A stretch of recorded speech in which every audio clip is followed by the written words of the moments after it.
من الشيطان الرجيم بسم الله الرحمن الرحيم عن أبي سعيد الحسن البصري عن أن عائد بن عمرو رضي الله عنه دخل على عبيد الله بن زياد فقال أي بني إني سمعت رسول الله صلى الله عليه وسلم يقول إن شر الرعاء الحطمة فإياك أن تكون منهم فقال له اجلس فإنما أنت من نخالة أصحاب محمد صلى الله عليه وسلم فقال وهل كانت لهم نخالة إنما كانت النخالة بعدهم وفي غيرهم رواه مسلم کتاب الإمارة باب فضیلۃ الامام العادل إلى آخرہ۔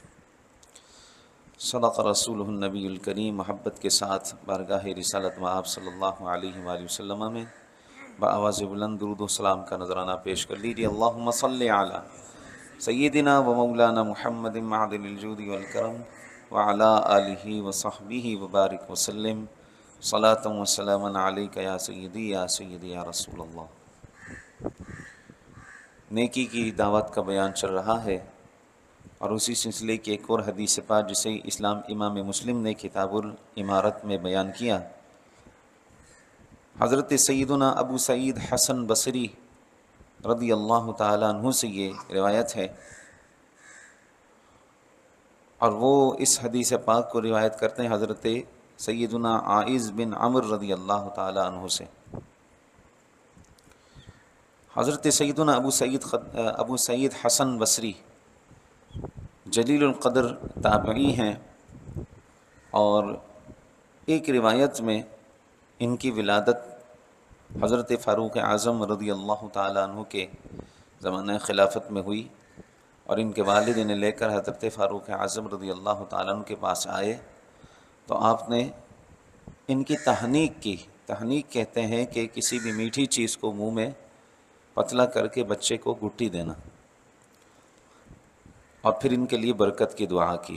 اور ایک روایت میں اس طرح ہے کہ ان کی ولادت حضرت مولا علی کرم اللہ تعالی وجہ الکریم کے زمانہ میں ہوئی، اور حضرت مولا علی کرم اللہ وجہ الکریم نے چونکہ بہت حسین تھے اس لیے ان کا نام حسن رکھا۔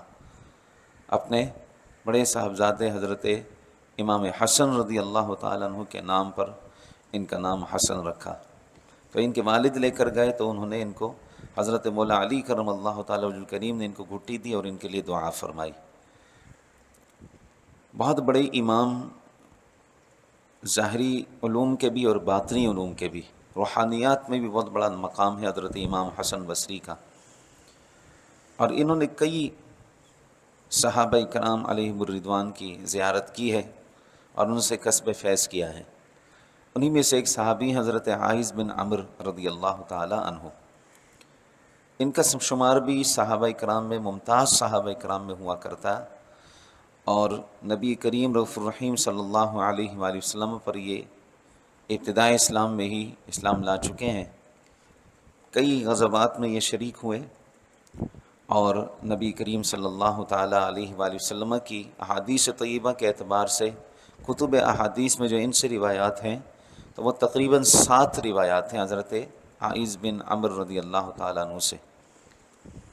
ایک مرتبہ ایک صحابی کو حج کے حوالے سے کوئی مسئلہ ہوا تو وہ ان کی بارگاہ میں حاضر ہوئے، تو انہوں نے ان کو تشفی اور تسلی بخش جواب دیا۔ اور بھی ان سے متعلق بڑی ان کی سیرت کو بیان کیا گیا ہے سیرت نگاروں نے۔ حضرت عائذ بن عمرو رضی اللہ تعالی عنہ یہ فرماتے ہیں، حضرت ابو سعید حسن بصری رضی اللہ تعالیٰ عنہ سے روایت ہے، اور وہ فرماتے ہیں کہ عائذ بن عمرو رضی اللہ تعالیٰ عنہ دخل علی عبید اللہ بن زیاد، عبید اللہ بن زیاد اس کے پاس حضرت عائذ بن عمرو رضی اللہ تعالیٰ عنہ اس کے ہاں تشریف لے گئے۔ فقال ای بنی انی سمعت رسول اللہ صلی اللہ علیہ وسلم یقول، تو فرمایا اے لڑکے، میں نے نبی کریم رؤوف الرحیم صلی اللہ علیہ وآلہ وسلم کو یہ فرماتے ہوئے سنا ہے۔ یقول، حضور فرما رہے تھے، ان شر الرعاء الحطمہ، بدترین حاکم وہ ہے کہ جو ظلم و زیادتی کرنے والا ہو، یعنی بہت زیادہ اپنی رعایا پر ظلم کرنے والا۔ لہٰذا تم فرمایا فقال فإياك أن تكون منهم، تو لہٰذا تم ان میں سے نہ ہونا۔ تو اس میں دیکھیں نیکی کی دعوت کس کو کی جا رہی ہے؟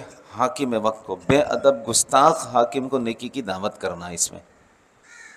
تو اب دیکھیں یہ صحابی رسول ہیں عائذ بن عمر، انہوں نے حضور علیہ السلام کی صحبت اٹھائی ہے، لیکن جس کی گھٹی میں گستاخی ہو نا، بے ادبی ہو، تو وہ صحابہ کا بھی پھر خیال نہیں کرتا۔ فقال لہو، تو اس نے عبید اللہ بن زیاد نے ان سے کہا اجلس، بیٹھیے، فإنما أنت من نخالة اصحاب محمد صلی اللہ علیہ وسلم۔ نخالہ کہتے ہیں بھوسے کو، تو کہنے لگا بیٹھ جاؤ، تم تو رسول اللہ صلی اللہ علیہ وآلہ وسلم کے صحابہ میں بھوسے کی طرح ہو۔ فقال، تو اب حضرت عائذ بن عمر نے ان کو جواب دیا، وَهَلْ كَانَتْ لَهُمْ نُخَالَةٌ، آپ نے کہا کیا رسول اللہ صلی اللہ علیہ وسلم کے اصحاب میں بھی کوئی بھوسا ہوتا ہے؟ انما كانت النخالة بعدهم وفي غيرهم، بے شک بھوسا تو صحابہ کے بعد اور ان کے غیر میں پایا جاتا ہے۔ یعنی آپ نے اس کی بات کا جواب دیا، اور جیسا اس نے سوال کیا ویسا ہی اس کو جواب دیا، اور اس کو نیکی کی دعوت دی کہ نبی کریم صلی اللہ علیہ وآلہ وسلم نے ارشاد فرمایا بدترین حاکم وہ ہے کہ جو ظلم و زیادتی کرتے ہیں۔ اس حدیث پاک میں لفظ استعمال ہوا ہے الحطمہ۔ علامہ ملا علی قاری علیہ الرحمہ اس لفظ کے حوالے سے ذکر کرتے ہوئے ارشاد فرماتے ہیں کہ یہ لفظ دو طرح کے آدمیوں کے لیے استعمال ہوتا ہے۔ نمبر ایک، وہ شخص کہ جو اونٹوں کی نگہبانی کرے اور ان کی نگہبانی کرنے میں انہیں چلانے، پانی پر لانے اور وہاں سے واپس لے جانے میں سختی کرتا ہو تو اس کے لیے یہ لفظ حطمہ بولا جاتا ہے۔ دوسرا، وہ آدمی جو کھانے کا اتنا حریص ہو، اتنا لالچی ہو کھانے کا، اور اتنا بھوکا ہو کہ جس چیز پر نظر پڑے اس چیز کو فوراً ہڑپ لے۔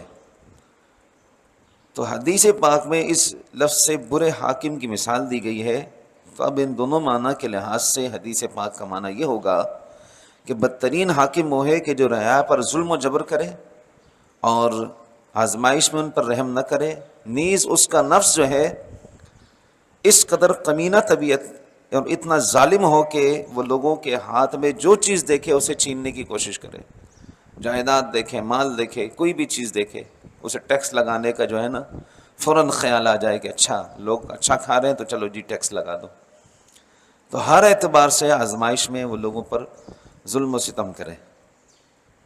حضرت مفتی احمد یارخان صاحب نعیمی رحمۃ اللہ تعالیٰ علیہ فرماتے ہیں کہ بدترین سلطان اور حکام وہ ہیں کہ جو رعایا کی کمر توڑ دیں، ان پر ٹیکسوں، گرانیوں یعنی مہنگائیوں کی بھرمار کر دیں اور سخت احکامات سے رعایا کو پریشان کر دیں، جیسا کہ آج کل ہو رہا ہے، ٹیکس پر ٹیکس بڑھائے جا رہے ہیں، غریب تو مہنگائی کی چکی میں پس ہی رہا ہے۔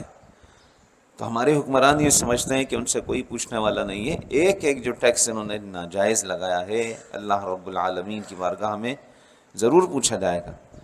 تو یہ بدترین حکمران ہیں کہ جو رعایا پر ظلم و ستم کریں اور ان پر سختی کریں اور آزمائش میں ان کا ساتھ نہ دیں، بلکہ ان کی مزید کمر توڑ دیں اور مہنگائی میں اور ٹیکسوں میں اضافہ در اضافہ کرتے رہیں۔ علامہ محمد بن علان شافعی علیہ الرحمہ ارشاد فرماتے ہیں کہ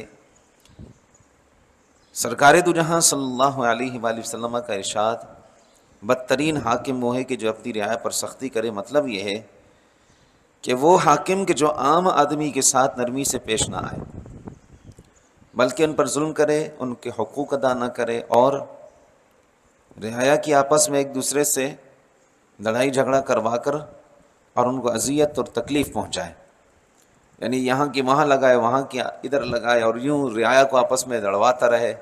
جیسے کہ ہمارے زمانے میں ہوتا ہے کہ کوئی بڑا کام کرنا ہوتا ہے تو عوام کو آپس میں لڑوا دیتے ہیں، کبھی مسلک کے نام پر، کبھی زبان کے نام پر، کبھی علاقوں کے نام پر، اور کبھی جو ہے صوبوں کے نام پر لڑوا دیتے ہیں. لوگ لڑائی میں مگن رہتے ہیں، پیچھے سے وہ دوسرا کام کر دیتے ہیں. کبھی ختم نبوت کے قانون میں ترمیم کی بات کرتے ہیں، یا اس قانون کو ہلکا قانون بنانے کی کوشش کرتے ہیں، یا تحفظ ناموس رسالت کا جب 295C بنا ہوا ہے اس قانون کے اندر جو ہے وہ ترمیم کرنے کی کوششیں کرتے ہیں.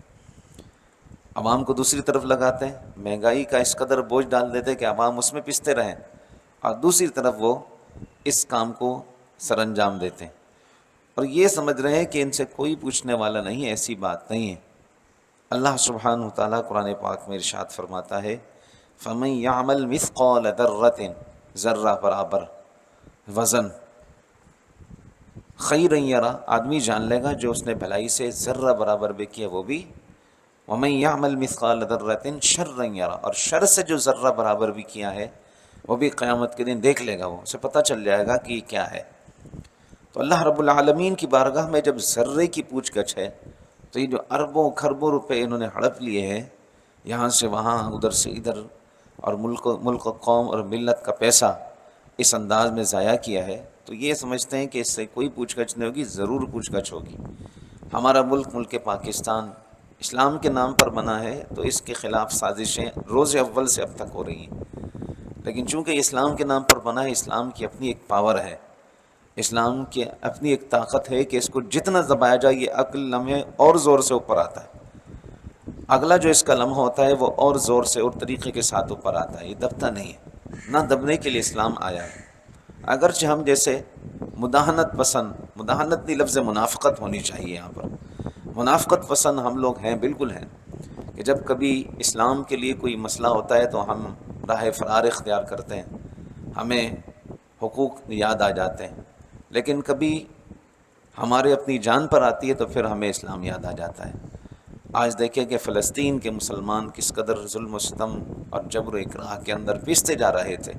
ہر طرف سے ان کے اوپر یلغار تھی اس اسرائیلی فوج کی کہ جو قابض فوج ہے، جن کو فلسطینیوں نے ہی رہنے کے لیے جگہ دی تھی، لیکن وہ اب انہوں نے وہاں پر ارادہ اپنا پورا یہ کر لیا ہے کہ وہ کسی طریقے سے بیت المقدس کو گرا کر وہاں پر ہیکل سلیمانی تعمیر کریں گے.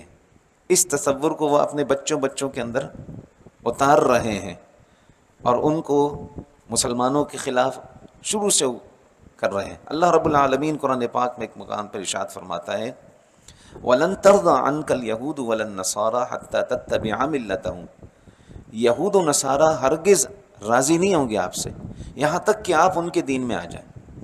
یعنی یہ مسلمان یہودی یا عیسائی بن جائیں تب یہ آپ سے راضی ہوں گے، اس سے پہلے راضی نہیں ہوں گے.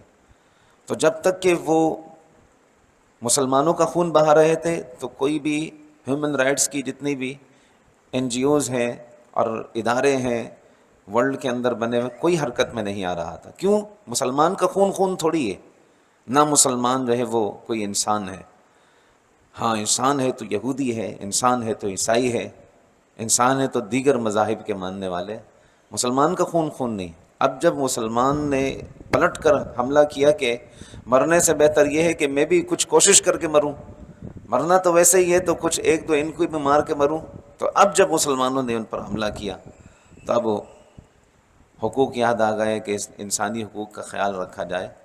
تو یہ مداہنت کہلاتی ہے کہ جان بوجھ کر ایسے جملے کہنا کہ جس سے حوصلے پست ہوں. اللہ تعالی ہمیں مجاہدین کا ساتھ دینے کی توفیق عطا فرمائے اور ہمارے فلسطینی مسلمانوں کی مدد فرمائے غیب سے. آمین بجاہ سید المرسلین وما علینا الا البلاغ المبین.